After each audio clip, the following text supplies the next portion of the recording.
Hit me. Oh, Hit baby. me with the good stuff. That's a Throw me a dangerous curveball, question okay? to ask. What Let's the fuck go, is dude. going on with build You templates? build templates. This.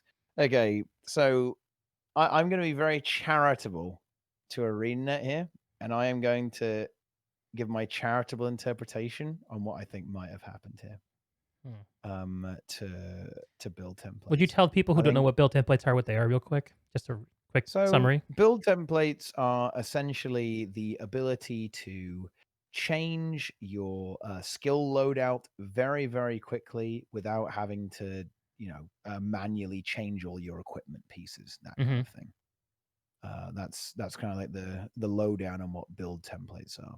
Now, the problem with ArenaNet's implementation, there were actually a lot of things that caused problems and some friction with the community.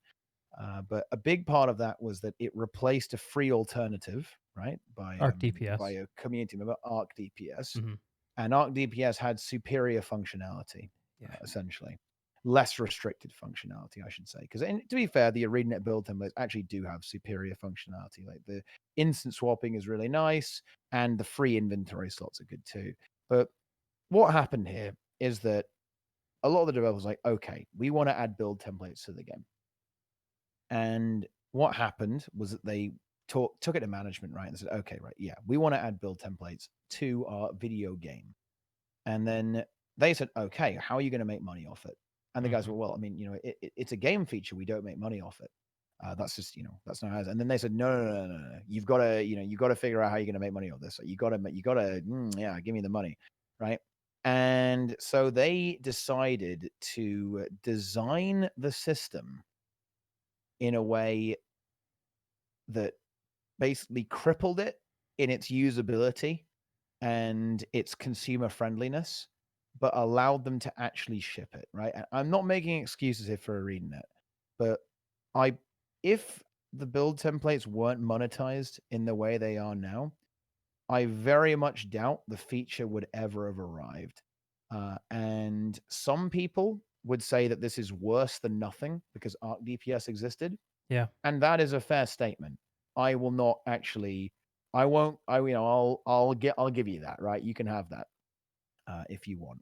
However, um, that is what I think is actually the case. Right. Like this needed to be this way in order. And to kind of clarify exactly what we're talking about here with the monetization, essentially ArenaNet triple dipped on the monetization by adding an incredibly convoluted system that was very clearly designed solely around the idea that this was going to be monetized. Mhm. There It is felt very mobile-ish. absolutely there was no way any sane developer would design build templates the way that ArenaNet did, except if they were going to be monetized. And Mhm. I get it. ArenaNet has to, they're a business, okay? But at the same time, I think you have to find that balance between making money and making a product that, is actually friendly to the Consumer friendly. consumer. And I don't think build templates are that. I think build templates are actually shockingly anti-consumer by ArenaNet standards because ArenaNet has always been a company that is very consumer friendly Right. and is all about making kind of a fair deal. And in a way, they kind of are. Because really, they're not going to set you back that much, I suppose. Even if you want to What's kind it of max cost out on them, to max out a right? character? I mean, I wouldn't be able to give you the number off the top of my head. Anyone in chat know? But build templates, I mean, how like build templates, it will probably cost you like 4K gems to do a full character, I guess, or something Okay.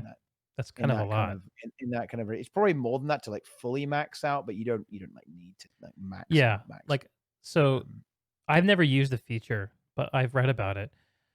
There's the three parts that are monetized are the actual gear selection, right? What gear you're wearing, yep. and that includes things like legendary stat configurations and runes and that kind of stuff. Hmm. And then the second part is your trait arrangement, traits and skills, right? Yep. What's the third part? The third part is then the ability to store templates as well. Because Arena had the bright idea that they were going to limit the amount of build templates you can have to 6 per character. which is not the brightest idea. I'm not going to lie, because it turns out that some characters kind of require more than that. Particularly if you If you're the, doing the all real kicker, the real kicker is if you play more than one game mode. It yeah. actually works out kind of okay if you only play one game mode, Mhm. but you have a lot of problems. You have a lot of problems if you play more than one game mode. Sure. Uh, Like if you do that's where rating you and get world versus world on one character. yeah, Yeah, I used yeah, to that's have, like, 4, 5, or 6 different loadouts on my warrior for rating, using Arc back in the day when I was still doing that, and, I probably only used 2 or 3 mainly, and the other 3 were kind of like edge case, kind of encounter specific, but, or I would have one that was kinda like my comfort open world build that I would use. Um, it sounds like porting all that functionality into the build template system I would be out like the cost of a AAA game almost. Yeah, and that's the price of not having a sub fee, and I don't really begrudge that. Like I don't okay. This might be a bit of a hot take for the girls here. I don't mind that they monetize build templates. I'm actually kind of okay with it. Like what I don't like is they obviously designed it and gimped the system, and what I don't like is that they made it deliberately worse because they needed to monetize it. Right? Okay. Like when I think of ArenaNet, I like to think of this company that does its best, right, and always ships the best possible product. Mhm, When build templates shipped, it was obvious that they literally made it worse on purpose, mhm. right? It's kind of like when a company gets exposed for planned obsolescence, you know what I mean? Yeah, They deliberately made a product worse so they could sell you an upgrade later on, right? right. Like that's what irked me about build templates. If they'd sold an amazing system, account-wide build template slots that you can just unlock as many as you like, you can buy up to like 10 or 15 or whatever, how many you want to say, no problem. Okay, Mhm. I'd even be okay with selling that at a higher price, right? Because they sell them for like 400 gems right now. I'd been if they had been account wide, I think having that at 1,000 gems would have actually been fair enough, Yeah, right? Would they have got community outrage from that? Yes. Should build templates be free? Yes. Okay, but look, guys, this isn't a sub fee game, and it wouldn't have happened if it wasn't going to get monetized, right? That's just the reality of the situation. I'm not excusing it, okay? But bear in mind, okay, and this is where I win, and this is where I get to be very smug. I've always advocated for a subscription fee in MMOs, and one of my favorite things about logging into old school MMOs is that you pay the subscription fee and you log in, and there are no I microtransactions. totally You love agree. the old school MMOs. I totally agree. And you know Uh, what else you know what I love and about it, and you probably agree with this, is it creates a funnel. It creates a funnel, and the people who aren't actually committed to the experience, you don't have they to deal get with out. them. They can fuck off and go play Candy Crush. Whoa, that's a little bit toxic there, buddy. Oh my goodness. Goodness gracious me. I don't know anyone else Uh, who plays that game, so I don't know, maybe it's something great there. well, yeah, I mean, yeah, of course, you're completely right here. I agree with this with the sentiment. But yeah, Isn't that part of being the anti-MMO though, to not have a sub fee? um, yes, it is. It is, but I think it really actually it works against Arena's interest in my opinion. Well, Mhm. no, it doesn't. It doesn't. It makes their game worse. So Yeah. the thing is though, and this is a harsh reality that you're really confronted with when you play when you do anything, right? Okay, these companies are not your friends. They want your money. And ArenaNet are not here to make the best game possible. They're here to make the most money possible. And by the way, I don't want I'm not throwing shade at Arena. So is Blizzard, by the way. Okay, Blizzard, they don't give a fuck, right? They That's the way the want your money. entire world Activision works. Blizzard want your money, right? Okay, they aren't here to make you happy, make the best game. They want to get those dollars out of your wallet into their bank account, right? Simple as that. It's very, very straightforward. And the only reason why the build time has really upset me because it was very much a mask off moment. It was Mm. oh this is a company, isn't it? Right? Oh, yeah, they want my money, and they've made their product worse because they want my money. And the only way they can do that is by making the product worse, Do you and remember also removing the free alternative as well. yeah. Remember back when Path of Fire was still fresh, and they came out with the mount loot box, and there was a community uproar, and they responded by giving a mount selection box for slightly more. Yeah, and ArenaNet does occasionally have their they occasionally have their moments where they do make a mistake, right? And you know, I suppose accidentally reveal more than they perhaps want to. You mean like with regard Uh, to the consumer friendliness of their of yeah, yeah, I where think they they go to have a your wallet? reputation. They have a reputation for being very, very consumer friendly, but occasionally a few things do pop up that are a bit, not so good, right? Like the loot box thing was one of them, and to be honest, they would have kept. Look, I'm just gonna say it, guys. Like, this, I'm off the chain now, boys. Like, ArenaNet would have kept doing that if they hadn't got called out by literally the entire game industry. Jim Like Sterling they too. they got. Yeah, well, I mean, that's probably, he's the real one you got to watch out for. Absolutely, right? Like when Jim Sterling's on you, you're fucked, right? You're in trouble at that point. And yeah, there have been a few. Arena does have a good track record for this, but yeah, sometimes they do make some pretty questionable decisions, like build templates, the loot boxes, very aggressive cosmetic monetization in the game there as well. Yeah, Mhm. it is a big feels bad, man, right? There's no question of that. It's not ideal. What's the state of the Now black lion chest these days?